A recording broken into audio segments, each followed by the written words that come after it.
In the long and storied history of athletics, few names command as much respect as Merlene Ottey.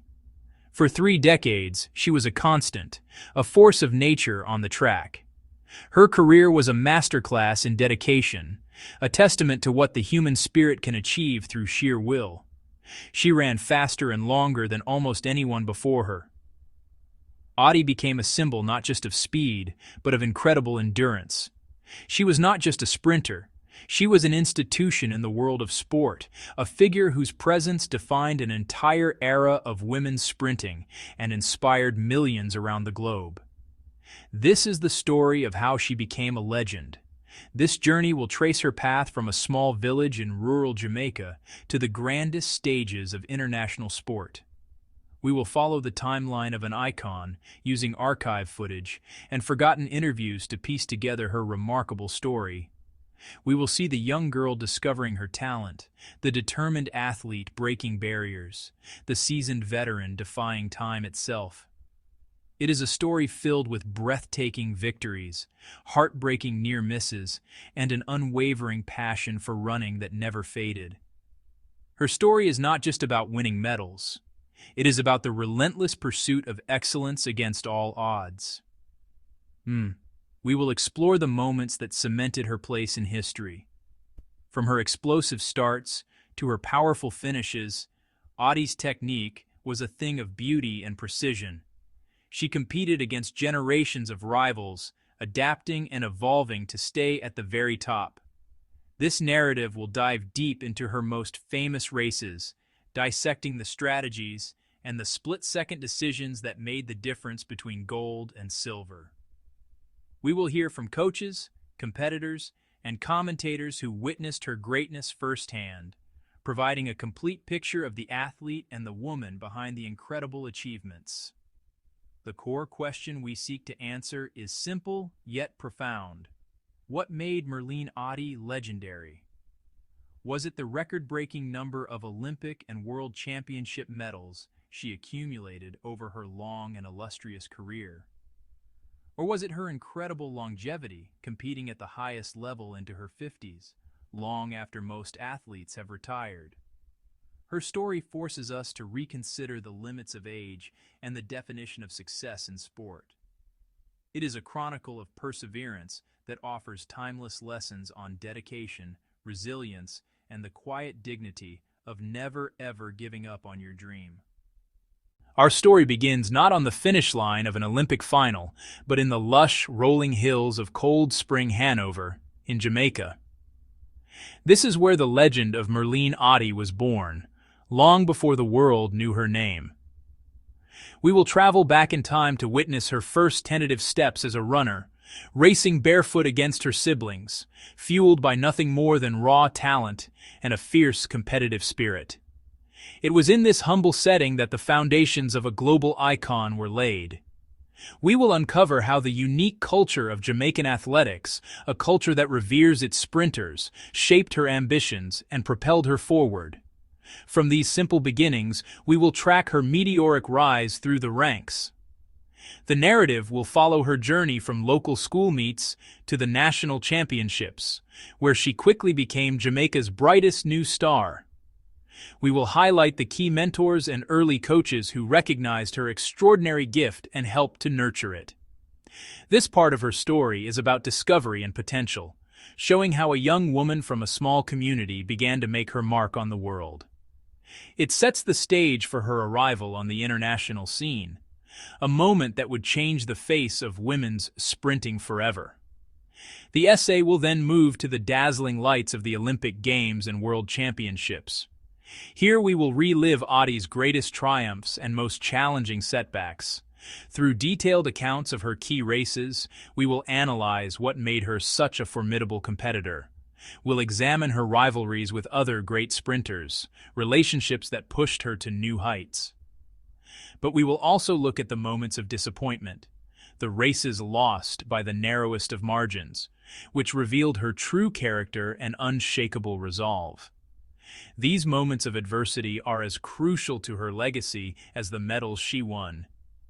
Finally, we will explore the later stages of her unprecedented career, including her controversial decision to represent Slovenia. This chapter of her life is a powerful story of adaptation and resilience. We will investigate the personal and political challenges she faced and show how she continued to defy expectations, setting new benchmarks for longevity in sport. Her journey offers profound insights into the life of an elite athlete who refused to be defined by age or nationality. By the end, we will understand not only what Merlene Ottey achieved, but why her legacy as the queen of the track endures to this day. Our story begins far from the bright lights and roaring crowds of a modern stadium. It starts in the quiet green hills of Cold Spring, a small rural district in the parish of Hanover, Jamaica. Here, on May 10, 1960, Merlene Joyce Ottey was born. She was the fourth of 7 children to Hubert and Joan Ottey. Life in Cold Spring was simple, deeply connected to the land and the close-knit community. Her father was a farmer, her mother was a midwife. The family lived a modest life. From a very young age, Merlene was tasked with daily chores. She made the long walk to fetch water from the local standpipe. Those routines unknowingly built the foundations of her incredible endurance. In this humble setting, running was not a sport. It was a part of everyday life. Merlene and her siblings raced each other for fun, often barefoot. They ran across uneven, grassy terrain around their home. She was quiet and observant, but a fierce competitor burned within her. Her older sister Beverly was the fastest. Young Merlene vowed to beat her one day. These informal races were her first training ground. They taught her how to push her body. They taught her how to feel the rhythm of her stride. They taught her how to taste the sweetness of victory. Her mother Joan recalled Merlene's early fascination with speed. She watched the island's sprinters on a small black-and-white TV, captivated. The 1976 Montreal Olympics were a turning point. A 16-year-old Merlene watched Donald Quarry take gold in the 200 and silver in the 100 meter. In that moment, something clicked. A dream was ignited. I would like to be like him.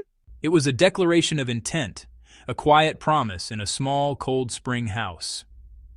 The path began at her local primary school, Gurney's Mount. At sports days, her talent was obvious. She was faster than the other girls and most of the boys. Without coaching or gear, she dominated local meets. Her first recorded race was a barefoot 200 meters, raw speed undeniable. Those small victories were celebrated by family and community. They were the first sparks that would light up world athletics. The barefoot girl from Cold Spring was on her way. Merlene's journey from local prodigy to national contender began when she moved on to Rusia's high school and then Veer Technical High School. Veer, in particular, was a powerhouse of Jamaican track and field. It was here that her raw talent began to be shaped by structured training and expert guidance. The school had a legendary athletics program, and for Merlene, it was like stepping into a new world. Suddenly, she was surrounded by other gifted runners, and the friendly competition pushed her to work harder than ever before. She was no longer just running for fun. She was training with a purpose. Her new environment provided her with her first pair of running spikes, a significant upgrade from the barefoot races of her childhood. At Veer, she came under the tutelage of respected coaches who saw her immense potential. They began to refine her technique, teaching her the fundamentals of the starting block, arm carriage, and stride mechanics. It was a steep learning curve, but Merlene was a dedicated student. She absorbed every piece of advice, her quiet determination impressing everyone around her. Her progress was rapid and astonishing. She was quickly becoming the star of a school already famous for its stars. The results of this focused training were soon on full display at the annual Jamaican High School Athletics Championships, affectionately known as Champs. This event is the pinnacle of school sports in Jamaica, a national spectacle that commands the entire country's attention. In this high-pressure environment, Merlene thrived. She began to dominate her events, winning gold medals in the 100 and 200 meters. Her performances at Champs made her a household name across the island. Newspapers began writing about the sensational sprinter from Veer Technical, and the Jamaican public started to see her as the future of their proud sprinting tradition. Her success was not just a personal triumph, it was a source of immense pride for her school and her community. At Veer, winning was the expectation, and Merlene delivered time and time again. Her races became must-see events, with crowds eagerly anticipating her explosive speed. She set new records and collected a trove of medals, but more importantly, she was developing the mental toughness required to compete at the highest level. The pressure of Champs, with its passionate crowds and intense rivalries, was the perfect crucible to forge the champion she was destined to become. After graduating from Veer Technical, Merlene's next logical step was to join a track club that could elevate her to the international level. She enrolled at the G.C. Foster College of Physical Education and Sport, a premier institution designed to develop Jamaica's elite athletic talent. This was a critical transition. At G.C. Foster, she was no longer a schoolgirl phenom. She was now among the nation's best senior athletes, training alongside and competing against the very people she hoped to join on the national team. The environment was more professional, the training more intense, and the stakes were significantly higher. It was during this period that her talent truly blossomed, catching the eye of Jamaica's national selectors. Her times were improving dramatically, placing her firmly in contention for a spot on the teams representing Jamaica at major international competitions. Her dedication was legendary even then. Coaches noted her discipline and her relentless work ethic.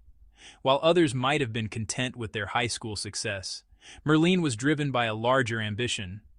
She wanted to test herself against the best in the world, to wear the black, green, and gold of Jamaica on the global stage, just like her hero, Donald Quarry. This dedication soon paid off. In 1978, at the age of 18, she was selected to represent Jamaica at the Central American and Caribbean Games held in Medellin, Colombia. This was her first major international meet as a senior athlete, a true test of her abilities. She competed in the 200 meters and was part of the 4x100-meter relay team. The experience was invaluable. Competing against seasoned athletes from across the region gave her a glimpse of the level required to succeed internationally. She returned to Jamaica more motivated than ever, with a clearer understanding of what it would take to reach the top. The following year, 1979, was a breakout year for Ottey. She was selected for the Pan American Games in San Juan, Puerto Rico. This was a much bigger stage, featuring powerful athletes from the United States and Canada. Against a world-class field, the 19-year-old Jamaican announced her arrival. She won a bronze medal in the 200 meters, her first major individual medal on the international scene. She also helped the 4x100-meter relay team secure a silver medal. The nation took notice. Merlene Ottey was no longer just a hope for the future. She was a star in the present, ready to carry the dreams of Jamaica with her. The year 1979 cemented Merlene Ottey's status as a rising force. But it was at the 1979 Commonwealth Games in Edmonton, Canada, where she truly signaled her elite potential to a wider audience. Though she did not medal in her individual events, the experience of competing against some of the world's best sprinters was transformative. Australia, England, Canada. She reached the finals, proving she could hold her own in a high-caliber field. For the young athlete from Hanover, this was another crucial step in her development. It exposed her to different racing styles and the tactical nuances of championship sprinting, lessons she would carry with her for the rest of her career. Upon returning to Jamaica, her focus sharpened. The ultimate prize in athletics, the Olympic Games, was on the horizon. The 1980 Moscow Olympics were just a year away, and Merlene was determined to be there. Her performances at the Pan American Games and Commonwealth Games had put her squarely on the Olympic team radar. Her coaches at G.C. Foster College intensified her training regimen, building her strength and refining her race strategy. The entire Jamaican athletics community was buzzing with excitement. They believed they had found the successor to the generation of sprinters that had put them on the map in the 1970s. The national trials to select the Olympic team were fiercely contested. Jamaica's depth and sprinting talent meant that nothing was guaranteed. Merlene had to be at her absolute best to secure her spot. She competed with a maturity that belied her years, running with power and confidence. She won her events decisively, leaving no doubt that she was Jamaica's top female sprinter. At just 20 years old, she had officially booked her ticket to Moscow. The dream that had been sparked while watching Donald Quarry 4 years earlier was now a reality. She was going to the Olympics. Her selection was a moment of immense national pride. Jamaica, a small island nation, has always held its sprinters in the highest regard. They are seen as ambassadors, embodying the spirit and resilience of the Jamaican people. In Merlene Ottey, the nation saw a reflection of itself, talented, hard-working, and ready to take on the world. As she prepared to leave for Moscow, she carried more than just her running spikes. She carried the hopes and aspirations of an entire country on her young shoulders. The barefoot girl from Cold Spring was now an Olympian. While Merlene Ottey was making waves on the international circuit, another pivotal opportunity was taking shape. Her stunning performances had not gone unnoticed by American college scouts. The United States collegiate system, with its state-of-the-art facilities, world-class coaching, and intense competition, was the premier development ground for track and field athletes. Several universities offered her scholarships. For Merlene, it was a life-changing decision. It meant leaving her home, her family, the familiar comforts of Jamaica for a new life in the United States. She chose to accept a scholarship from the University of Nebraska. In 1979, she moved to Lincoln, Nebraska, a place culturally and climatically a world away from the tropical warmth of Jamaica. The transition was challenging. She had to adapt to a new educational system, a different culture, and the harsh Midwestern winters. But the university offered her an unparalleled environment to hone her craft. Under the guidance of legendary coach Frank Sevigny, she had access to scientific training methods, advanced sports medicine, and a level of resources she had never experienced before. Her impact on the collegiate scene was immediate and historic. Competing for the Nebraska Cornhuskers, Ottey utterly dominated the National Collegiate Athletic Association championships. Over her collegiate career, she won an incredible 14 individual national titles, both indoors and outdoors. She set numerous collegiate records, some of which stood for many years. Her time at Nebraska was a period of immense growth. She was not just winning. She was learning how to be a professional athlete, balancing the demands of training, competition, and academics. This experience was crucial in building the discipline that would define her long career. Her success in the National Collegiate Athletic Association built a bridge between her Jamaican roots and her American development. She became a symbol of how athletes from smaller nations could leverage the United States collegiate system to achieve world-class status. While training in Nebraska, she continued to represent Jamaica with pride, returning home for national trials and major championships. This dual identity prepared her for the global nature of professional athletics. As she prepared for her first Olympic Games in 1980, she was no longer just a Jamaican talent. She was a polished, formidable competitor, sharpened by the fierce crucible of American collegiate sports, ready to launch the next and most spectacular act of her career. The bronze in Moscow. A star is born. The 1980 Moscow Olympics marked Merlene Ottey's debut on the grandest stage of them all. At just 20 years old, she was one of the youngest competitors in the sprint finals, representing a nation with a rich but then dormant history in women's sprinting. The political climate was tense, as the Games were boycotted by the United States and other Western nations. This thinned the field slightly. However, the competition from the Eastern Bloc athletes, particularly the powerful East German and Soviet sprinters, was formidable. For the young Jamaican, this was the ultimate test of her nerve and talent, a world away from the collegiate meets in Nebraska and the schoolgirl championships in Kingston. She was ready. Ottey navigated the preliminary rounds of the 200 meters with a calm and professional demeanor that belied her age. Her smooth, efficient running style stood out. She conserved her energy, doing just enough to advance, her eyes firmly set on a place in the final. In the semifinals, she ran a strong race to secure her spot, becoming the first female English-speaking Caribbean athlete to reach an Olympic sprint final. This achievement alone was historic, a significant moment for Jamaica and for Ottey herself. She had proven she belonged among the world's elite, but she was hungry for more. A place in the final was not enough. The final of the 200 meters took place on July 30th, 1980. The stadium was a cauldron of noise and anticipation. Ottey was drawn in an outside lane, a position that can be challenging for less experienced runners. As the starting gun fired, she got out of the blocks cleanly, her focus absolute. She powered down the backstretch and ran a magnificent bend, holding her form against the world's best.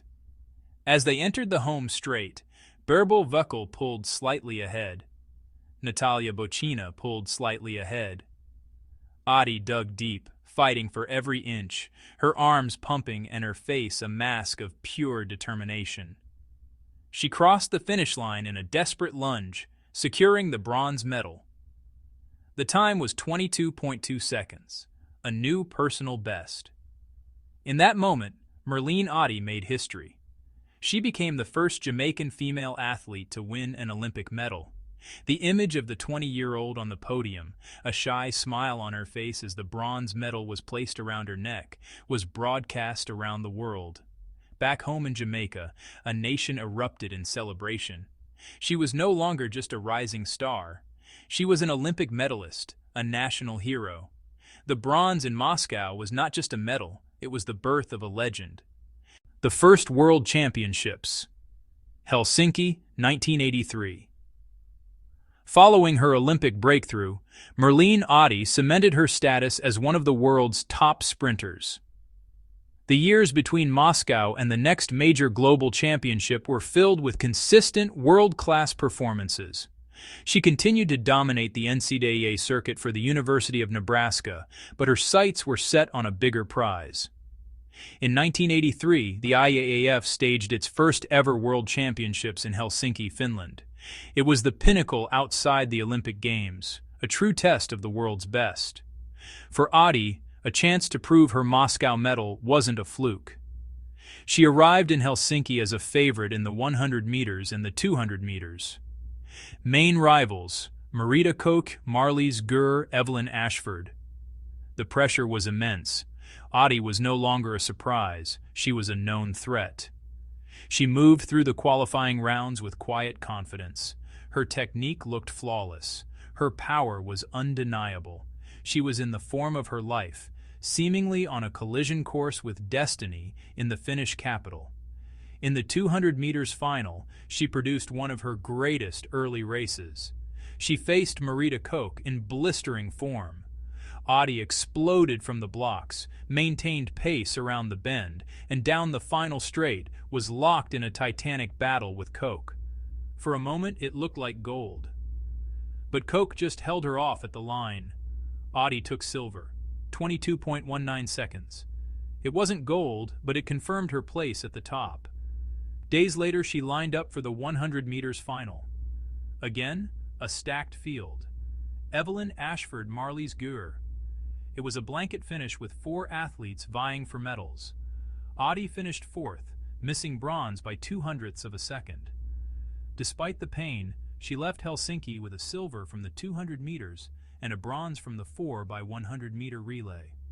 The first World Championships had been a success.